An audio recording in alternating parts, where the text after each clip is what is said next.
boys are back!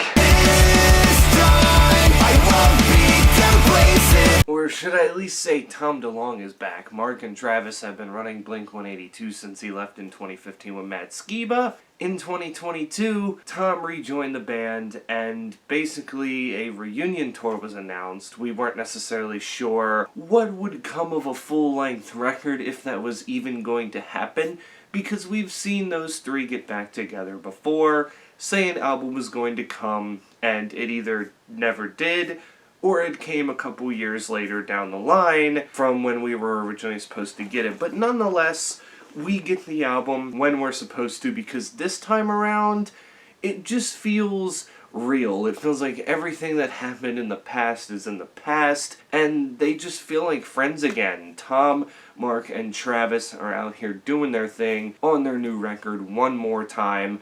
The band's follow-up to 2019's highly divisive 9, which the reason it's called that is because, well, Blink counts it as their 9th record because they count Buddha as their debut record. So, One More Time is either their 9th or 10th record, depending on how you look at it. Technically it's their 9th, but also you can kind of see it as their 10th album, and it's their first album with Tom DeLonge since 2011's Neighborhoods, and their first album of new material with Tom DeLonge since the 2012 Dogs Eating Dogs EP. I shouldn't say album because, like I said, that was an EP, but nonetheless, he's here, he's back, and this thing seems serious. Now, don't look too much into the title. One More Time doesn't mean that this is going to be it for the band.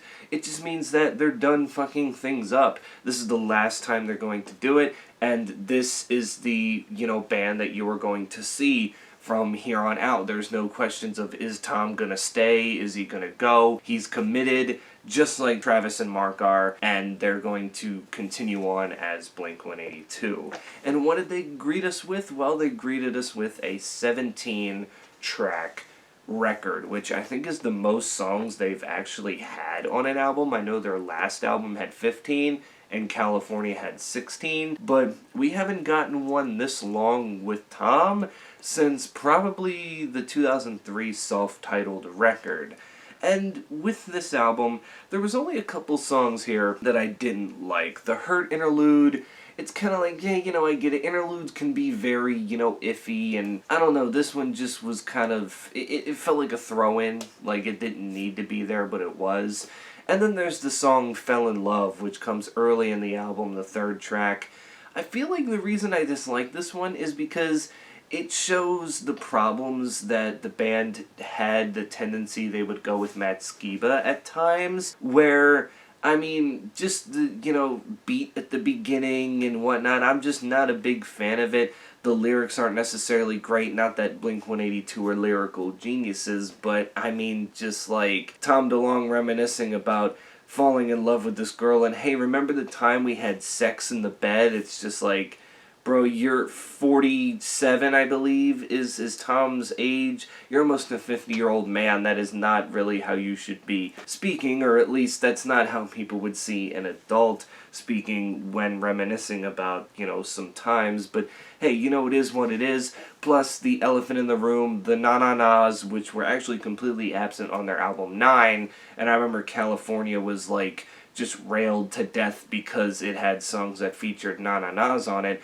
And really, when you look, with Tom DeLonge, that just hasn't been the thing. I know they had that in All the Small Things, but the thing there was it worked because they were using it as a joke towards the boy bands and other artists who use it, but now you're just throwing it in there as a placeholder. Like, it just doesn't feel Blink to me, or it doesn't feel like that this fits as a Tom DeLonge era track in Blink. But after these 2 tracks, things get better. As with the OK tracks, we have More Than You Know. Now listen, when there was only 3 singles out, this one was one of my favorites, but listening to what the rest of the album had to offer, it's fine, it's okay, I don't hate it, I don't love it, it's just kind of, it's a good song. I love the double kick drum by Travis, I think he does a good job there, the chorus is catchy, and I like that Mark Hoppus gets to do the lead vocals on the verses. Then we have When We Were Young, which I don't know, I guess I'm not a big fan of that chorus, really. It just kind of, there's something off about Tom's voice that really makes it unappealing. We have Blink Wave, which, hey, I mean, if you ever wanted to hear Blink-182 make a new wave song, well, here you go. And that's not the problem with it. I actually like the direction that they took on this song. But again, I just felt like there was some sort of element missing that could have made it even greater than what it was. And then we have the song Fuckface, which is weird because it's 28 seconds. It's one of those joke songs. Blink-182 threw a couple of those on here. And Tom DeLonge and Travis Barker actually share vocals on this track. You'll find that Travis's vocals are present a lot more. Not much, obviously, but they're there, and I believe this is the first time he's actually been credited with lead vocals, as he basically shouts his way through the track just like Tom DeLonge does. It's pretty interesting to kind of hear Travis's voice, like what we have been missing for years. I know he sang on the title track, but that was more kind of like a sentimental, like softer thing, but this is like hardcore, heavy, like in-your-face type singing, so very weird to hear it there. I just put it in the okay because it's just kind of like, yeah, you know, I mean, I wish his and Tom's vocals weren't so, I guess you can say, pitched up to where I could barely understand them behind the instruments, but you know what? It's still pretty solid. And that leaves the rest as my favorite. They finally did it. They completed the trilogy. Anthem Part 3 kicks this thing off. It's great. Isn't as good as Anthem Part 2, but I would dare say now that Anthem Part 1 is my least favorite of the Anthem trilogy, but that's saying a lot because all of the songs are great in itself, but Anthem Part 3 really, really kicks this thing off well, and it shows you that Blink still has that oomph that just makes them Blink, and I just feel like it needed to kick off the album, or else I don't know what would have on this record. Then it goes right into that, to Dance With Me, which just, after hearing Anthem Part 3 end, and then Tom DeLonge go, When I Teach Masturbation, I'm just like, have fun with it.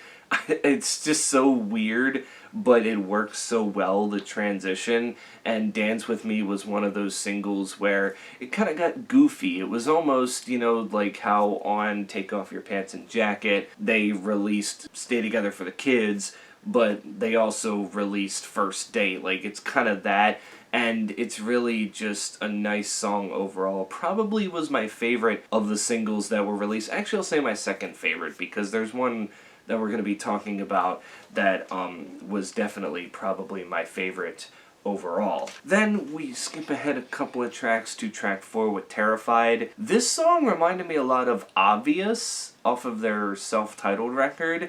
I don't know, it just has that same kind of like, with the verses are a little bit more mellow, but then there's the shouty chorus, except it's opposite, where, you know, Tom DeLonge sang all of Obvious. Tom takes the lead vocals on the verses, but then Mark comes in and he shouts his way through Terrified, which was just kind of surprising because usually you don't hear Mark Hoppus do that on a Blink record. He'll kind of, you know, sing, but shouting was never really his thing, and it was kind of interesting to hear. Although his vocals are a little messed with, it fits the atmosphere of the track and is nice. Then we have the title track, which obviously is an acoustic ballad. It's the softest thing on here. It was the big thing that they wanted to promote the album, technically the second single off of this record. It's just so nice that they're able to go back and reminisce and just kind of think to themselves, why does it take these tragedies for us to, you know, rekindle? Because if you remember back when Travis had his plane crash, the band then, you know, reformed.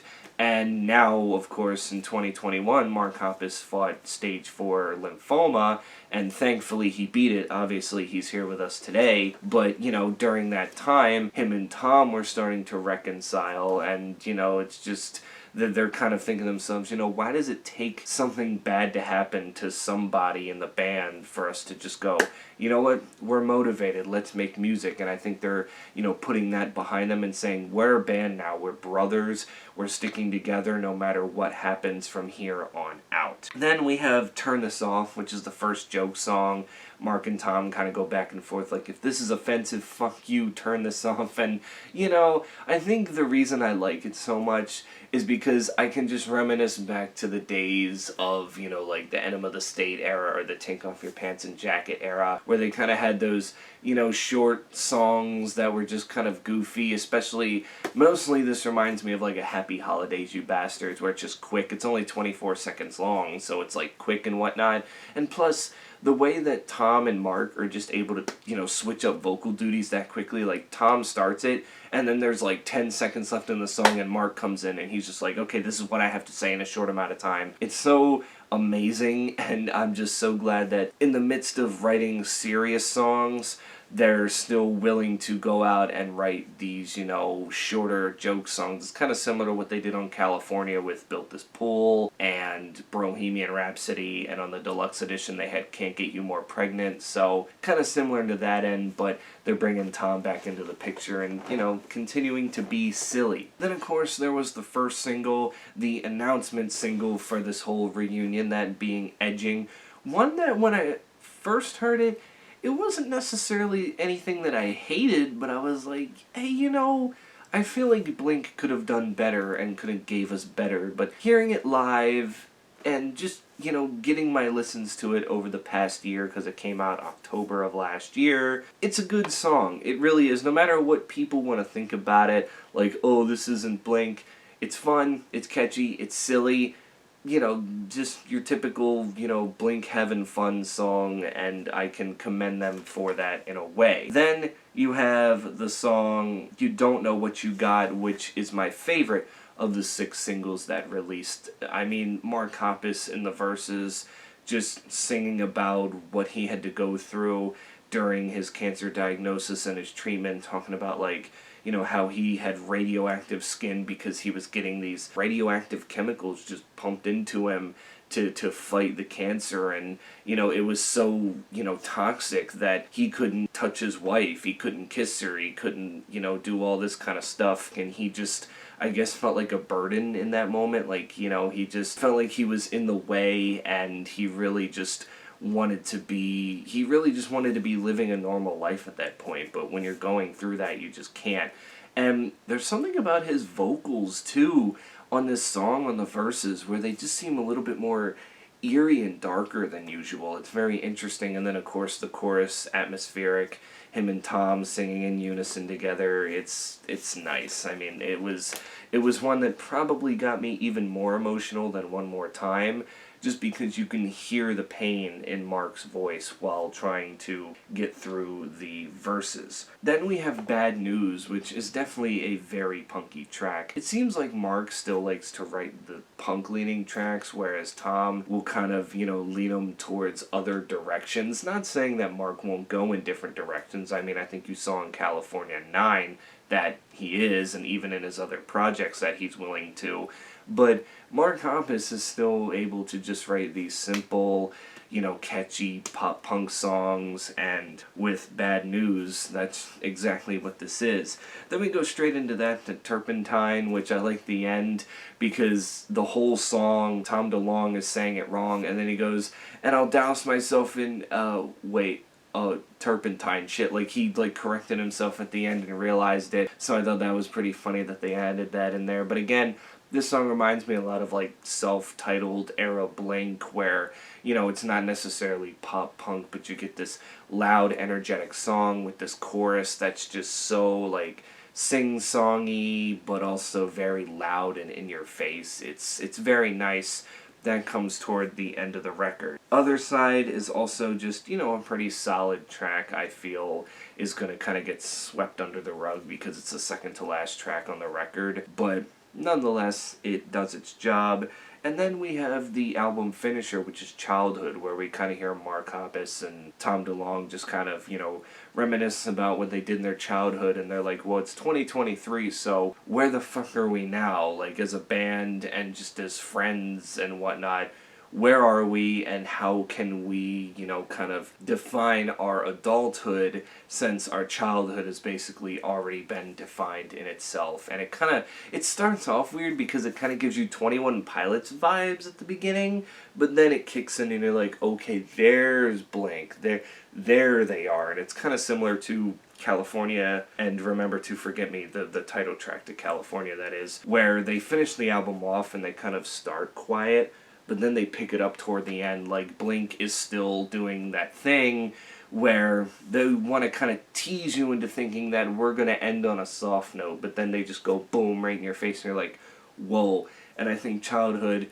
is just a really, really good crafted song to end it all and just kind of, tell you that, hey, the band is back. This is how they're going to be from now on. And I gotta say, I'm not over-exaggerating when I say this. This is their best album in 20 years. This is their best album since the Untitled record, and it's not even close from the other 3 records that came after Self-Titled before this one. I mean, when you look at the Matt Skiba era, it was so up and down that people aren't necessarily sure how they feel about it. And with Neighborhoods, it was such an underwhelming comeback that I think it definitely is a good record, but it wasn't anything we were expecting from Blink at the time. So to kind of come back with this and to kind of go back to their roots a little bit, it's very nice, and I think it can appeal to all eras of Blink, like the fans of some of the eras from like Enema to Take Off Your Pants to Self-Titled to Neighborhoods even appeals to that crowd a little bit too. So yeah, it's just all in all 3 did great. Tom's voice sounded better than I think it has in years. Mark, considering he had to work on his voice after the chemo treatment to get it back up to where it is, he sounded really good. And Travis was just Travis. I don't think I really need to tell you how he did on the record drum-wise. He did great, and you get to hear him sing a little bit, so that's pretty cool too. Overall, this new Blink record, One More Time, gets an 8 out of 10. Just by far one of my favorites of the year, and it's not just because, oh, Blink, he is here, Tom's back in the band. Like, genuinely, this was the first time throughout a Blink record where I think I just, from start to finish, didn't think to myself, like, what the fuck were they thinking here? Because with 9, even though I like that record, there was definitely some songs where I'm like, this was the best you had, but this one gave you the best tracks that they had to offer for this record, and it's absolutely amazing, and I would definitely recommend the old fans to just kind of dive into this record, because if you were kind of, taken out of the band during the Matt Skiba era, trust me, this will bring you back in here, and I can assure you that this is the way it'll be from here on out. But that's my thoughts. You can tell me in the comments below what do you think, but until then, stay safe out there, and I will catch you all in the next one.